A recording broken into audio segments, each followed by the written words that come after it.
Hello everyone, আসসালামু আলাইকুম। Myself সাথে Sikdar and welcome to my another video. বিশ্বের যে প্রান্তে বসে আজকে আমার এই ভিডিওটা দেখছেন না কেন, সবাইকে জানাই আন্তরিক শুভেচ্ছা এবং অভিনন্দন। সো সবাই কেমন আছেন? আশা করি সবাই ভালো আছেন। আল্লাহর রহমতে আমিও ভালো আছি। এই তো বরাবরের মতো নতুন আরও একটা ভিডিও নিয়ে আপনাদের সামনে আমি চলে এসেছি। তো এই যে আমার গাছটা দেখছেন, এটা আমি গত ভিডিওতে কিনে এনেছিলাম। তো সেই ভিডিওটা আপনারা অবশ্যই দেখেছেন। তো গতকাল রাতে বৃষ্টিতে আর বাতাসে এই গাছগুলো এত পরিমাণে কাদামাটি হয়ে গিয়েছে, তো সেটা বলার বাইরে। আমি এটাকে এখন পর্যন্ত ধুইতেও পারি নাই, পরিষ্কার করতেও পারি নাই, মানে কিছুই করতে পারি নাই, যেহেতু ছোট বেবি আছে বাসায়। আর এই যে আমার পানিতে লাগানো যে মানি প্লান্ট গাছগুলো ছিল, সেটাও আমি মাটিতে লাগিয়ে দিয়েছিলাম। তো সেটার পাতাগুলো এরকম হয়েছিল। আর এই যে আমার ফুল গাছ নয়নতারা, তো গাছটা কিনে আনার পর থেকেই প্রতিদিন একটা না দুটো ফুল দিতেই আছে, কোনো দিন মিস যায়নি এখন পর্যন্ত। তো আজকেও মাশাল্লাহ একটা ফুল ফুটবে মনে হচ্ছে। আর এই যে আমার চকলেট গাছ, এই গাছটাকে আমি সাধারণত চকলেট গাছ বলি, কারণ এই গাছটাতে যে ফুল হয় সে ফুলগুলো চকলেটের মতো ঘ্রাণ, তো খুব ভালো লাগে আমার কাছে। তাই এই রেইন লিলি গাছটাকে আমি মাঝে মাঝে চকলেট ফুল গাছ বলতাম মেবি ছোটোবেলায়, তো এখন আর বলি না যেহেতু। তো এই তো আমার গাছগুলো আজকে আপনাদের সাথে শেয়ার করছি। তো সেটা কেমন লাগছে আপনারা কিন্তু জানাবেন আমাকে, সেটা কমেন্টস করে জানাতে পারেন। আর আমার ভিডিওগুলো এতদিন দিতে পারিনি, আমার ফোনে খুবই সমস্যা ছিল, বুঝতে পারছি না। আশা রাখছি কিছুদিনের ভিতরে নতুন একটা ফোন পাবো, যদি পাই সেটা আপনাদের সাথে শেয়ার করব। তো এই যে আমার ব্যালকনির অ্যালোভেরা গাছ, এখানে অনেক অ্যালোভেরা গাছ হয়েছিল। একটি মাত্র গাছ কিনে এনেছিলাম, তো তাও আজ থেকে 3 বছর আগে। তো সেই গাছ থেকে আস্তে আস্তে গাছ বাড়ছে। আমি এখান থেকে মাঝে মাঝে পাতা কেটে তারপরে এক ধরনের সার তৈরি করি, আর যেটা আমার সব গাছে দিয়ে দেই। তো এই জন্য গাছের পাতা একটু কমে যাচ্ছে। আর এই যে গাছগুলো দেখছেন কতটা সুন্দর, পাতাগুলো একেবারে ফ্রেশ। এই গাছের আসলে অনেক পরিচর্যা আছে, যেটা আমরা আসলে করি না বললেই চলে, যেহেতু গাছ আমার খুবই পছন্দের একটা জিনিস। তো খুবই কম পরিচর্যা করা হয়, যেহেতু বাসায় ছোট্ট বেবি, ওকে নিয়ে তো আসলে পরিচর্যা করা যায় না তেমন একটা।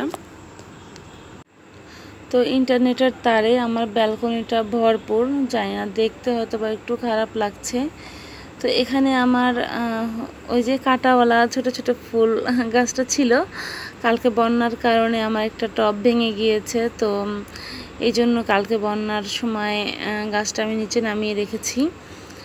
আর এই গাছগুলোকে আবার রিপোর্টিং করতে হবে, তো যখন করব অবশ্যই সেটা আপনাদের সাথে শেয়ার করব। আর এই যে আজকে বাসায় চিকেন বিরিয়ানি রান্না করেছিলাম, তো এখন দুপুরে সেটাই আমরা খাবো। তো এতক্ষণ আপনাদের সাথে গাছ দেখালাম, তো এখন চলুন খাওয়া দাওয়া করি, তারপর ফিরে আসবো আপনাদের কাছে আবার। তো এই যে বিরিয়ানিটা আজকে সম্পূর্ণ ঘরোয়া মশলায় আমি বিরিয়ানিটা বানিয়েছিলাম। তো বাইরে থেকে কোনো ধরনের রেডিমেড মশলা কিনে আনিনি। তো অনেকে চিকেন বিরিয়ানি মশলাটা ব্যবহার করে বিরিয়ানি রান্না করার সময়। তো আমি বাসায় যে মশলাটা সাধারণত ছিল সেইগুলো দিয়ে বিরিয়ানিটা রান্না করেছিলাম। তো এটা খেতে অসাধারণ হয়েছিল, মজা হয়েছিল খুব। তো রান্না বান্না শেষে এখন নূর ঘুমিয়ে পড়েছে। তো নূরকে ঘুমিয়ে পড়েছে যেহেতু, তো চোখে আলো যাচ্ছিল, তো আমি পর্দাটা একটু আটকে দিচ্ছিলাম যেন নূরের চোখে আলো না যায়, ও একটু বেশি টাইম ঘুমোতে পারে। তো এখন ভাবছিলাম একটু পড়তে বসবো, কিন্তু দুঃখের বিষয় ভিউয়ার্স, এই ভিডিও করাকালীন আমার ফোনের চার্জ একেবারে লো হয়ে গিয়েছিল। তো আমি যখন ফোনটা চার্জে বসিয়েছিলাম তখন আমার ফোনে চার্জ নিচ্ছিল না, আমি খুবই টেনশনে পড়ে যাচ্ছিলাম। তো এই তো এখন 3টা প্রায় বিকেল। তো নূর ঘুমিয়েছে, আমি বসে বসে লিচু খাচ্ছিলাম। তো সেটা আপনাদের সাথে শেয়ার করছি। তারপরে একটু বাজারে গিয়েছিলাম। তো আমি বাজারে যাওয়ার পরে নূরের জন্য বাসায় রেখে গিয়েছিলাম নূরকে। তো আমার জন্য নূর অপেক্ষা করছিল যে আমি কখন আসব, দরজা খুলে দাঁড়িয়েছিল। তো যেহেতু নূরের বাবা ইন্ডিয়াতে গেছে, তো বাজারঘাট সবই আমার করতে হয়। তো এই জন্য ব্যাংকে গিয়েছিলাম, কিছু টাকা উঠিয়েছি। তো এতটা সিরিয়াল ছিল, প্রায় আমার 1 ঘন্টা ওখানেই কেটে গিয়েছে। তারপর এই যে ফ্রেশ ফ্রেশ হেলঞ্চা শাক, আমাদের সে বলে হাইচা শাক, তো সেই শাক কিনে নিয়ে এসেছি বাজার থেকে। আর নূরের জন্য কিছু পাকা আম নিয়ে এসেছি। তো দেখতেই পাচ্ছেন আমগুলো কেমন। তো বাসায় লেবু শেষ হয়ে গিয়েছিল, আজকে যেহেতু দুপুরে বিরিয়ানি খেয়েছি, খাওয়ার সময় দেখি লেবু শেষ হয়ে গিয়েছে।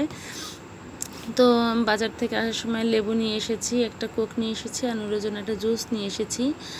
আর তার সাথে একটা মাটির ব্যাংক কিনে এনেছি সঞ্চয় হিসাবে। এটাতে আমি সঞ্চয় করব। আমি চিন্তা করেছি এখানে আমি কিছু টাকা জমাবো, আর আমার সেই টাকা দিয়ে আমি আমার স্বপ্নের একটা ফোন কিনবো, যেটা আমার অনেক দিনের ইচ্ছা, যে জমানো টাকা দিয়ে একটা ফোন কেনা। তো অনেক দিন অনেকের আশায় ছিলাম যে আসলে আমাকে হয়তো বা কেউ ফোন কিনে দেবে। আমি ভেবেছিলাম আসলে অন্য 5 জন আমার স্বামীর কাছে যেমন, আমি তার থেকে একটু স্পেশাল হব, কিন্তু না, আমি কখনোই কারো কাছে স্পেশাল ছিলাম না। তো আমি চাই এই ব্যাংকে কিছু টাকা জমাবো, আর সে টাকা দিয়ে নিজে একটা ফোন কিনবো। এটা আমার অনেক দিনের শখ। এতদিন অনেকের আশায় পথ চেয়েছিলাম। তো এখন আর অন্যের উপর ভরসা করতে ভালো লাগে না, নিজেরই কিছু করা উচিত। তো ভাবছি সেটাই করব। তো আজকের ভিডিওটা আমার ছিল এই পর্যন্তই। জানি না ভিডিওটা আপনাদের কেমন লাগবে। যদি আমার এই ভিডিওটা আপনাদের কাছে ভালো লেগে যায়, তাহলে অবশ্যই একটা লাইক, কমেন্টস আর শেয়ার করে দিবেন। আপনাদের ছোট্ট একটা শেয়ার আমাদের আসলে ভিডিও জোগাতে সহায়তা করে। তো আল্লাহ হাফিজ, আসসালামু আলাইকুম।